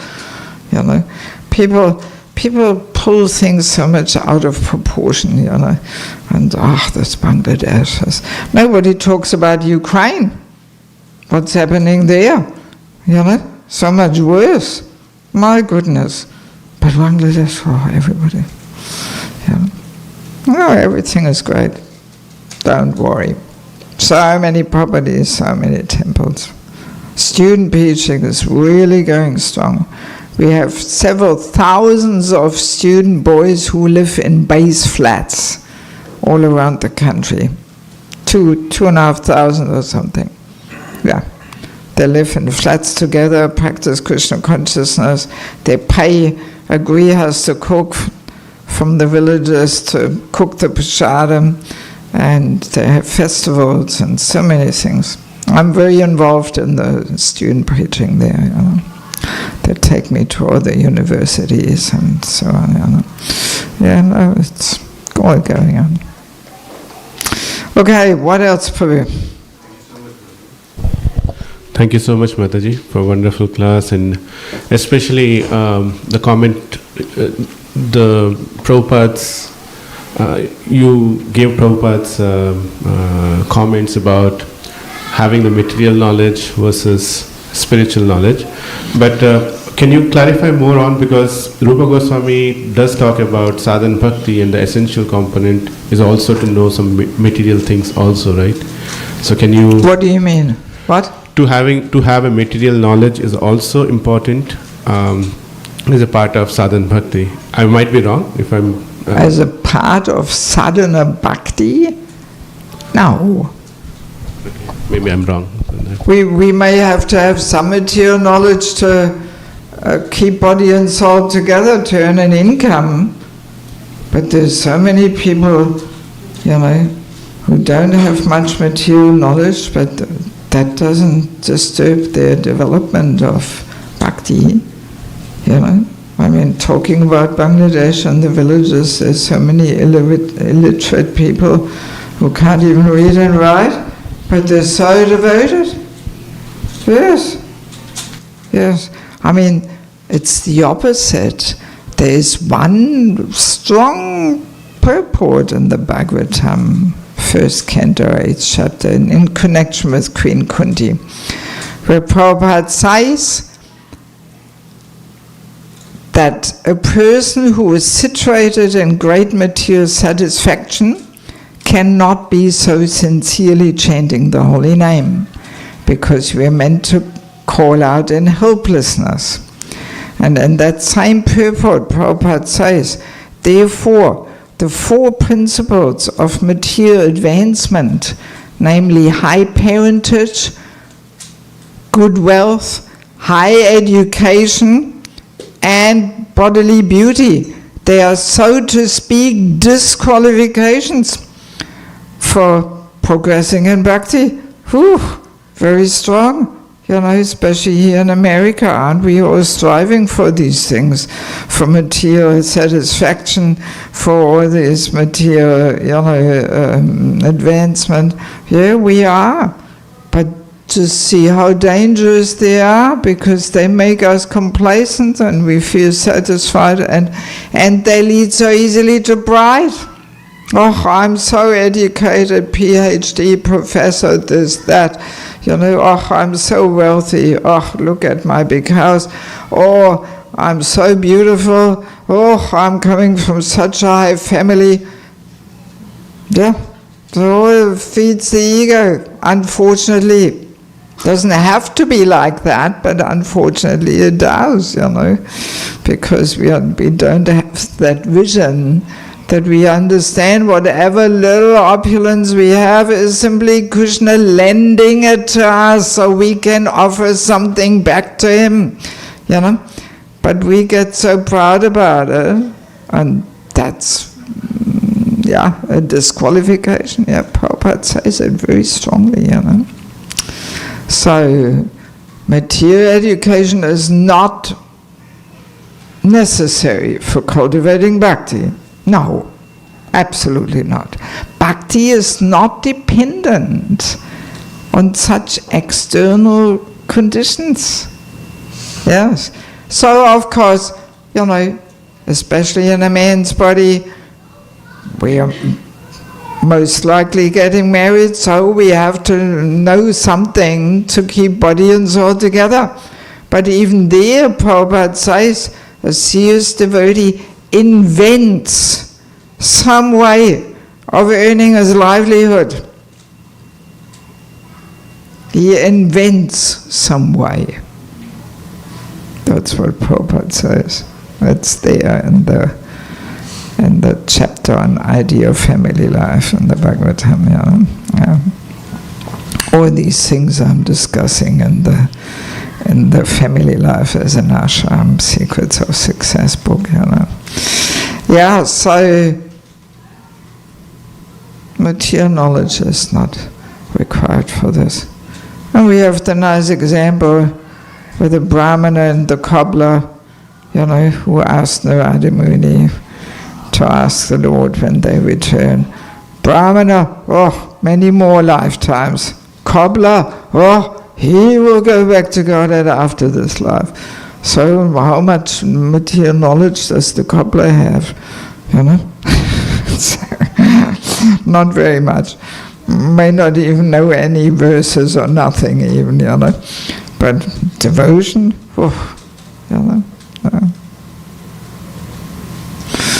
All right, what else? Yes, Puri. Should I read the question from online or should I go home here? Yeah. All right. Okay, so we have a question from Shamamuni Devi Dasi. Okay. She says, thank you for another introspective talk. So many points to revisit. It reminds me of Guru Maharaj's quote, if we are motivated by what is favorable for us, we are not striving for pure devotion. If we are motivated by what is favorable for Krishna, then we are moving toward pure bhakti, examining our motives as part of devotional practice. In that light, how can we guard against Prajalpa, ensuring our words strengthen unity and serve Krishna rather than our own agenda, even when we might think we are acting in Krishna consciousness? Well, first step is always hearing about the topic. That hopefully makes us more conscious, Unless we hear about it, we don't even realize how much Prajalpa we talk. So that's why I like to discuss these things. But I think, didn't we discuss these 5 steps in connection with envy, how to uproot and transform? Did we discuss it here or was it in somewhere else? 5 steps? No? All right, let me quickly share. So whenever we want to transform some unwanted patterns of behaviors, there's very simple 5 steps which are very helpful. So step number 1 is always hearing about the topic. Then we become more mindful, more conscious, more aware. Step number 2 is desiring to do something about it. Without that, nothing will happen. So hopefully that will be the result of hearing about it, that we come to the point, I'm going to have to do something about this, to, give up all these tendencies for nonsense talk. So then step number 3 is to be introspective and honest, reflecting. Why did I say this? Why did I do this? What took place at this exchange here? Why do I have this bad feeling now? And so on, so that we reflect and introspect. Without this introspection and reflection, we actually cannot make progress. Because the contaminated intelligence will always find so many justifications why actually we have a right to say this and do that and so on. So we need to reflect and introspect. And at that point, so necessary to have a counselor, a mentor, a guide, a coach who helps us to reflect and introspect. Because in the beginning stage, the bigger the false ego is, the less we can see it. It covers our ears, intelligence, we can't see and hear. So we need this well-wishing friend who points it out to us. Yeah. So then step number 4, after introspecting and reflecting, step 4 is we catch ourselves doing the wrong thing. So this is already progress, because at least now we catch ourselves doing the wrong thing. Because before, so many times we were doing the wrong thing, but we didn't even realize. But now we realize, again, I had to make that little comment and put the person down and criticize. Again, you know. So now my question to you, what's step number 5 after catching ourselves doing the wrong thing? Stop doing it. Stop doing it. If it was so easy, but if it's not, you know, we may say so many times to ourselves, okay, I'm stopping to do it, and 5 minutes later we repeat it, right? Yes, not so easy. So what else? Any other suggestion? Keep doing it, keep tolerant. I mean, keep introspecting it. Not keep doing it. I was also thinking, what kind of conclusion is that? Just keep doing it.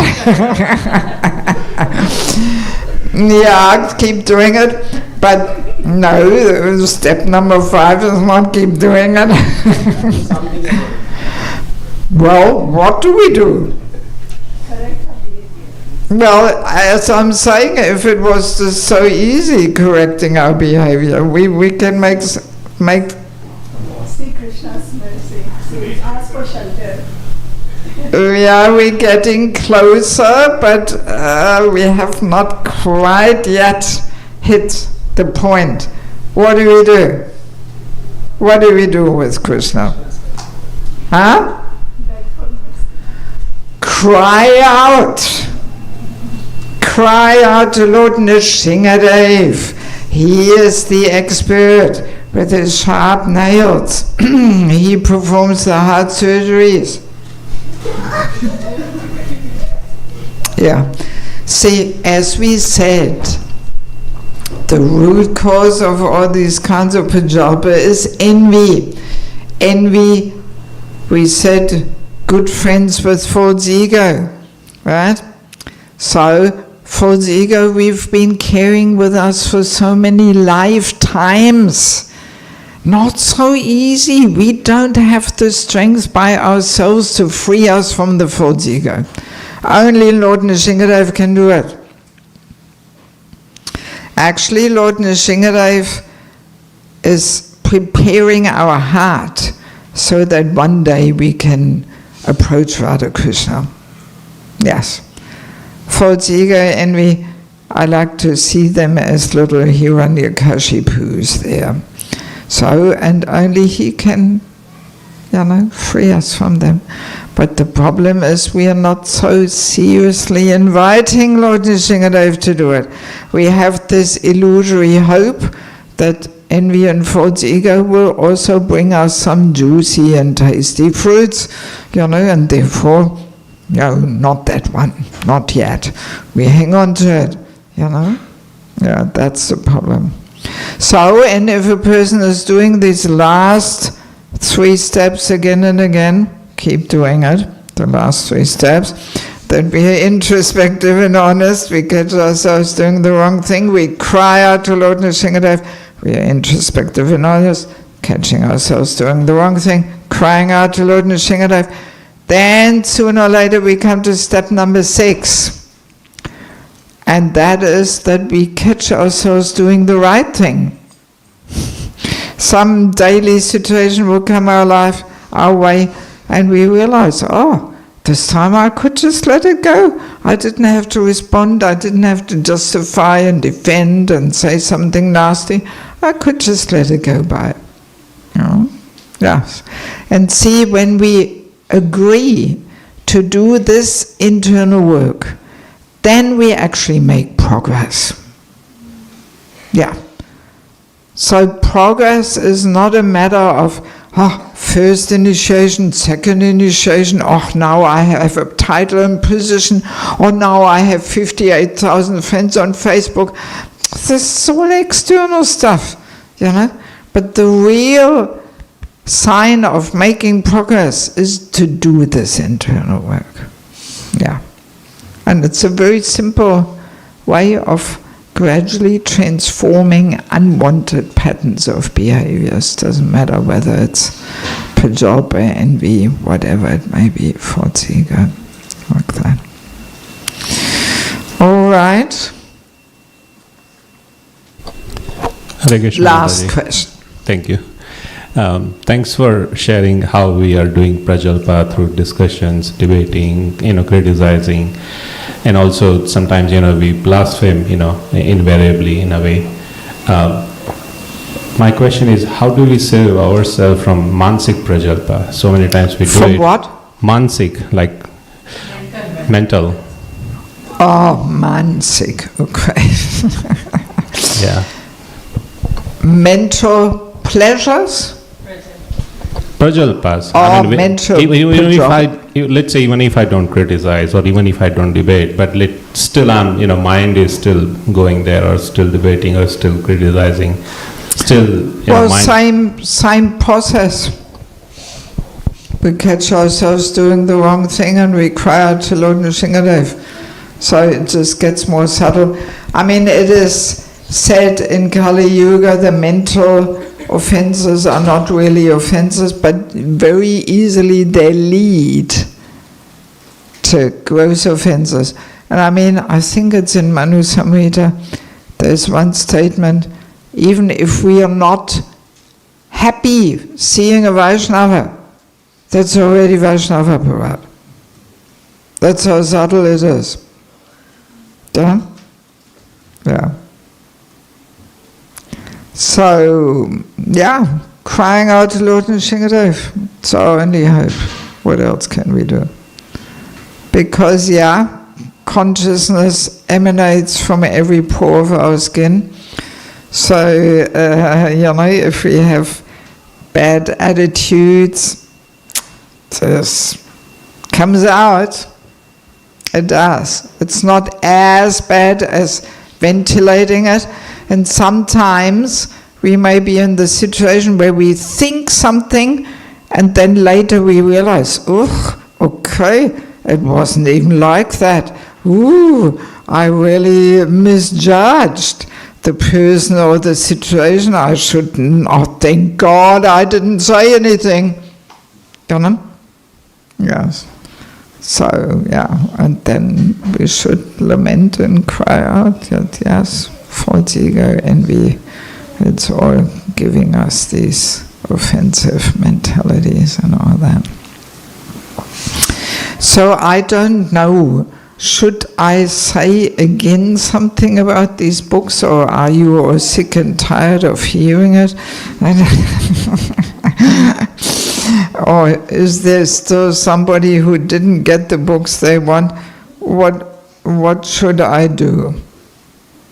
I really don't know who's got books and who doesn't have books and how often you've heard it all. I wanted one, but Prabhu is arranging, looks like. No, not Prabhu is arranging. You have to come to me. I sent him a message, I want to say. No, better you come to me and you put your name down here, All right, he is assisting me in the whole mission, but he will not arrange it unless your name is on the list, Yes. I don't want to bore you and torture you with the same talk, But you are seeing me the first time? Yeah, Was that you? So I suggest that those who have not heard about the books or didn't get any, so please take the opportunity and come up, and I'll tell you privately today, because tomorrow at the Sunday program you will again hear it. You understand? I always feel a little, out of place, but again, or here she comes again with the books, Oh, okay. Yeah, so please, but they're all good topics. These 5 steps is, for example, in the mentorship book, the sheltering relationships, that's all about mentorship. And the false ego book is also the 5 steps. They're all such important topics, Yes. All right, so we'll leave it at that. Okay, thank you so much for your kind attention. Srila Prabhupada ki, Samaveda Bhaktivinoda ki, Gaura Premanande. Also, I wanted to offer that if there's anybody who wants to discuss something personally, I can make myself available. On Monday and Tuesday afternoons, evenings, we don't have any programs. So, yeah, you can drop in where I'm staying and we can find a quiet place, and if anybody would like that. Okay, Hare Krishna. All right. Ooh, I'm tipping over the whole arrangement. Thank you so much, Mataji. Wonderful class, and thank you for your offer of meeting with people if they would like to have personal sessions with you. So thank you so much. But you have to make an appointment, not just drop in, because I may be out on a walk or whatever. So Mataji is staying at Shyam Gopal and Sita Kumari's home. And if you don't have the information, you can call me, or you can text me also, and I can text them, or I can text directly to Mataji for an appointment. Be happy to do that anytime. Or so that is or directly, yes. So Monday and Tuesday evenings, and Mataji will be leading on Wednesday morning. So we'd like to take a moment to thank our host for today, Kevala Bhakti Prabhu and Anugrah Mataji. Please give them a big round of applause. And tomorrow's class is at 11 o'clock at Mathura Vallabh Prabhu's home, and the topic there is deepening our relationship with the holy name. As we mentioned earlier, and Mataji also mentioned, the Eka Chakra holy name retreats. She conducts holy name retreats all over the world, and tomorrow's topic should be very, very nice. I know that we all are very much attached to chanting, and you all have interest in the Japa retreat programs we have. So please don't miss tomorrow's program. It's at 11 o'clock in the morning, and then tomorrow being a Sunday, we'll also have a Sunday feast program starting at 5 o'clock with the Arati, and then followed by a class at 5:30. Thank you so much once again for coming, because without you we cannot have the programs. And a big thank you to Mohan Chaitanya Prabhu for the audio and visual work as well. So please give him a big round of applause. Thank you once again, Mataji, really appreciate it. And please, those of you who want to know about the books, they're really good books, and they're so good that most of them are sold out. So I'm very happy to... Maybe you can ask Shamohini Mataji if she wants the Vanapasa book. Okay, sure. And the meeting Death with Joy, I think this would be good for her. Okay. That's her phase in life, Okay. Yeah. Thank you so much. I will. Yeah, I think she wanted to send her a message. Okay. Hare Krishna. Thank you. You want to go ahead and recite? Mahaprasade Govinde Namam Brahmani Vaishnave Solbabanyavatam Rajan Vishwasaneva Jayade Sharira Vidyajal Jorendriya Tahekal Jive Fele Vishaya Sagare Tara Madhye Jivayate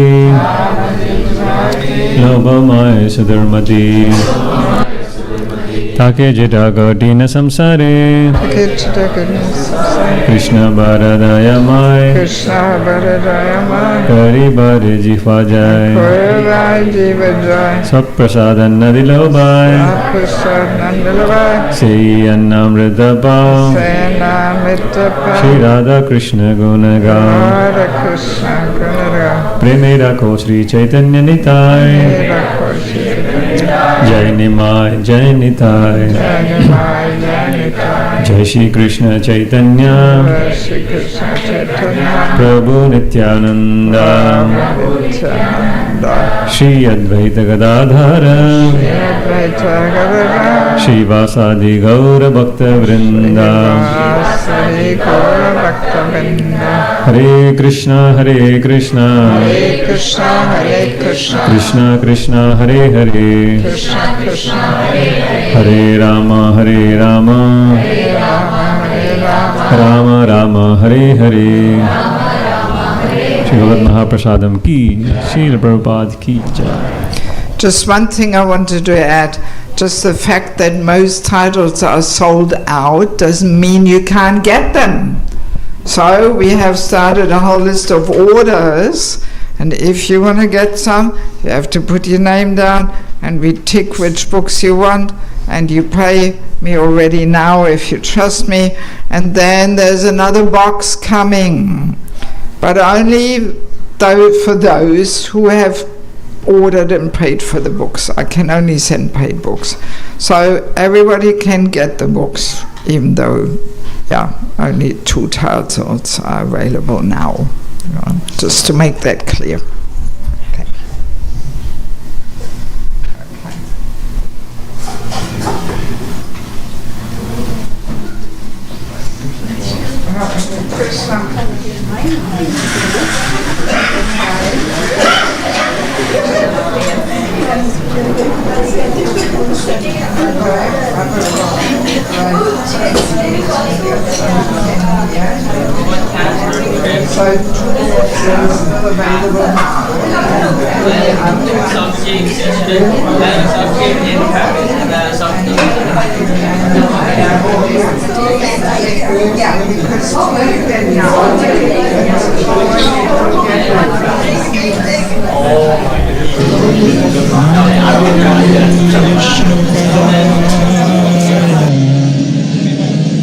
Krishna Prishtaya Bhutale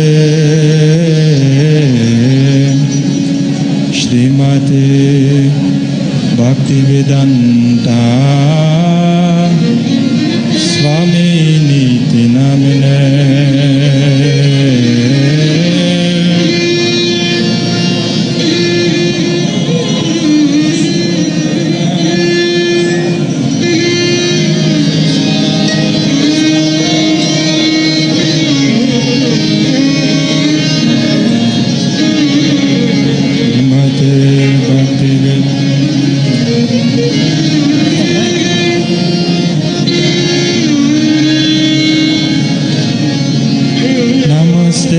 Saraswati Deve Gauravani Pracharine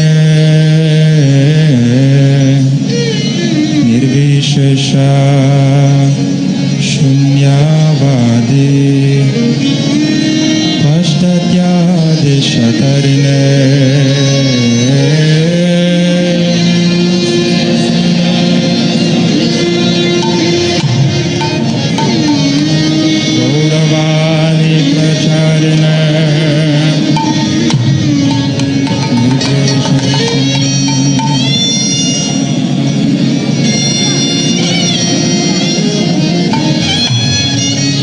Jaya Shri Krishna Chaitanya Prabhu Nityananda Shri Advaita Gadadhara Shri Vasadi Gaura Bhakta Vrinda Shri Krishna Chaitanya Prabhu Nityananda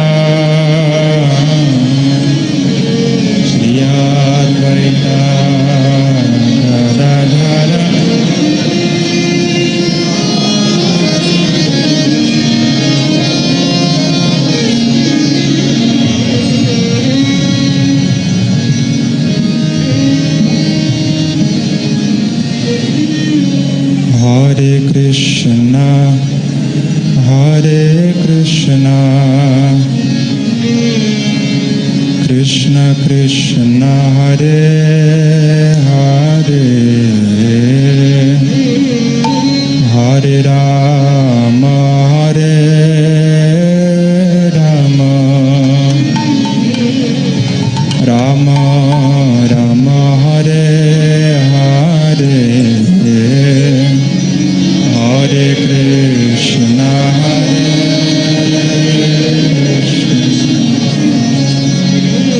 Krishna Krishna Hare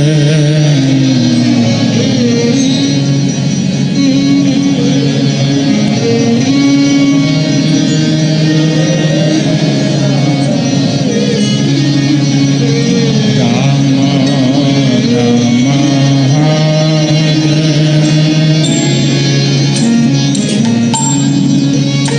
Hare Krishna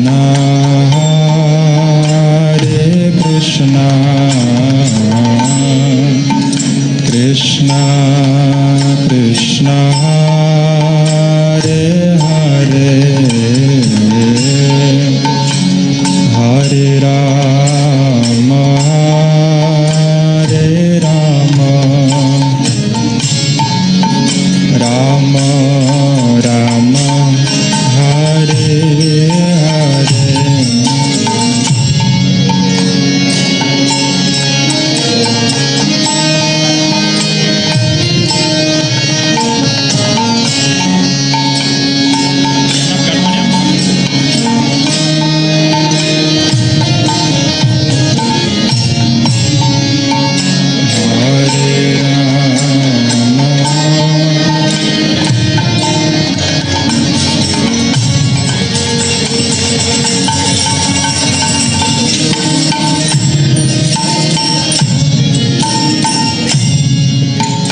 Hare Hare Krishna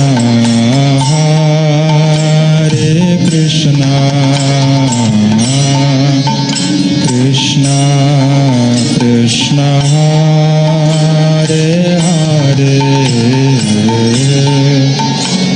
Hare Rama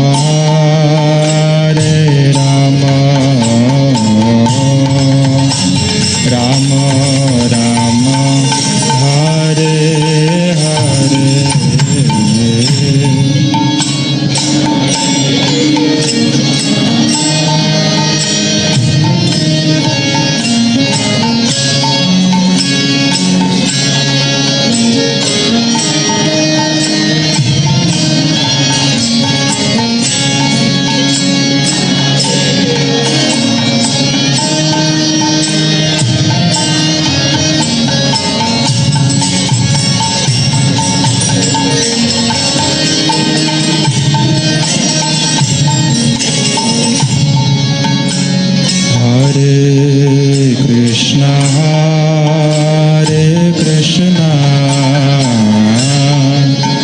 Krishna Krishna Hare Hare Hare Rama Rama Rama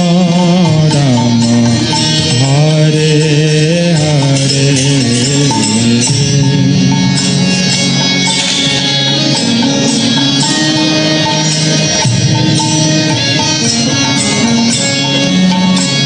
Krishna Hare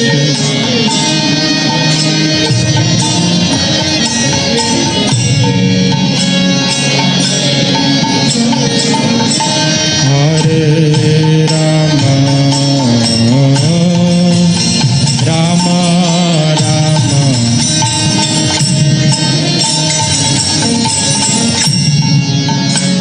Hare Krishna Krishna Krishna Hare Hare Hare Rama Rama Rama Rama Hare Hare Hare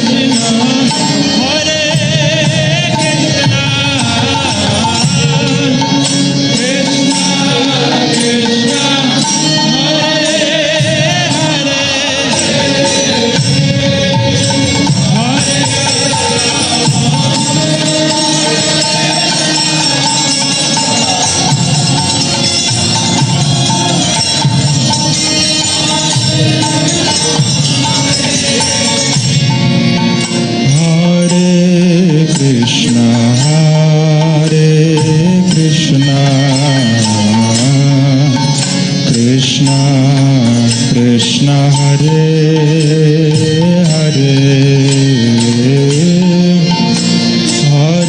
Rama,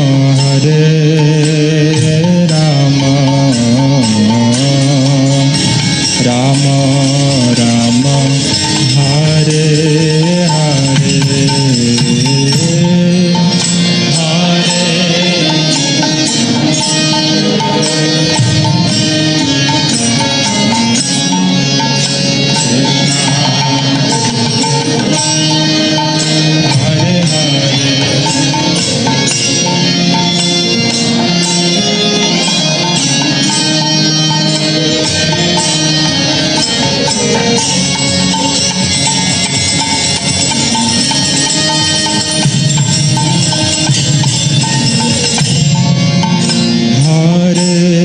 Krishna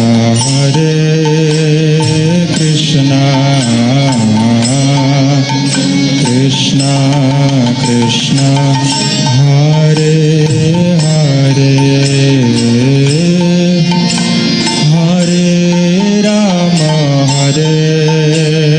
Rama,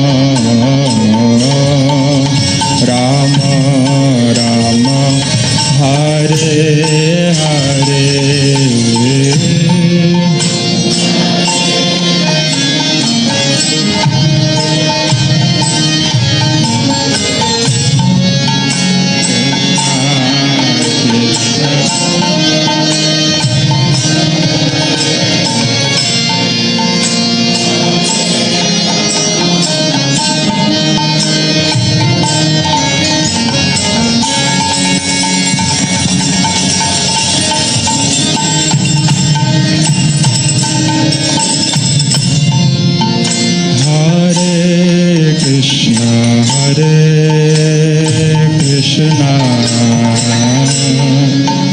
Krishna Krishna, Hare Hare, Hare Rama,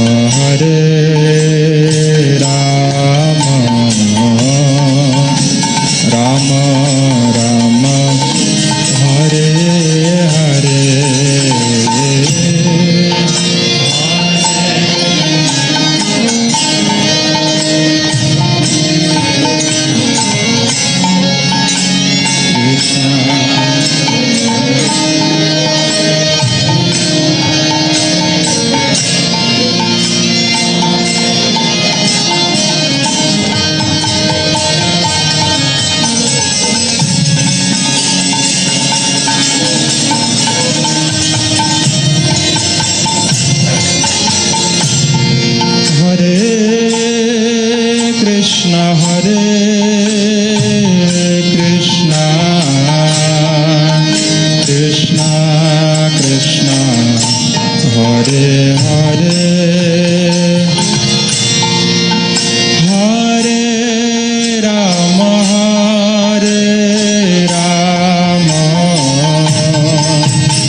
Krishna, Hare Krishna, Krishna Krishna, Hare Hare, Hare Rama, Hare Rama, Rama Rama, Hare Hare, Hare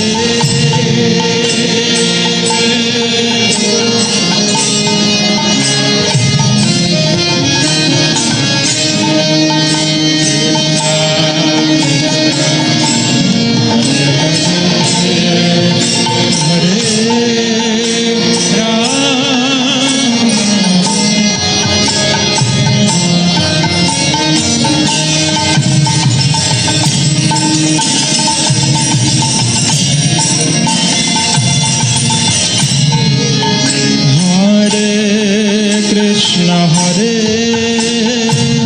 Krishna, Krishna Krishna, Hare Hare, Hare Rama, Hare Rama, Rama Rama, Hare Hare, Hare Krishna, Hare Krishna, Krishna Krishna, Hare Hare,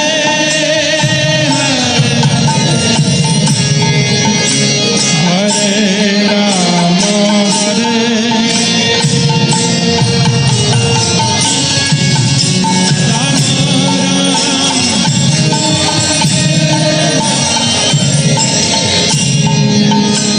Hare Krishna, Hare Krishna, Krishna Krishna, Hare Hare, Hare Rama, Hare Rama, Rama Rama, Hare Hare,